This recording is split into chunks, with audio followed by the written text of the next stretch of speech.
IAS officer షరతు కేసీఆర్ కాళ్ళు మొక్కిండు చూడు ఇట్లా. కాళ్ళు మొక్కించిన షరతును రిటైర్డ్ అయిపోయిన తర్వాత ఇప్పుడు రేవంత్ రెడ్డి గారు రెడ్కోకు చైర్మన్ చేసిండు. ఆయన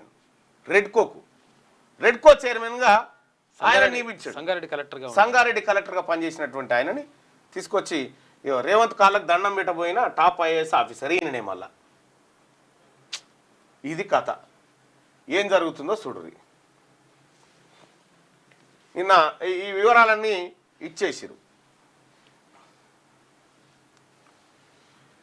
ఎస్, దాన్ని కొనసాగించేది ఒక ఆధిపత్య కులాలన్నీ ఒకటే.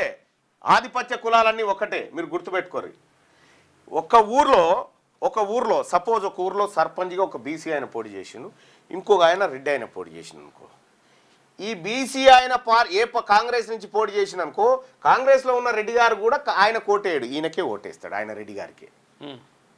అర్థమైందా? అందుకోసమే మనం వీళ్ళ పక్కనే ఉండి వీళ్ళ కోట్లేదు, మన వాళ్ళకు ఓట్లేసుకోవాలా. వాళ్ళు కొట్లాడుకున్నా మంచిగా ఉంటారు. ఆ విషయంలో వాళ్ళు కొట్లాడుకున్నా ఏం చేసుకున్నా బలేదు మనమే. అందుకోసమే మనం ఓట్ల రాజకీయమే చేయాలి.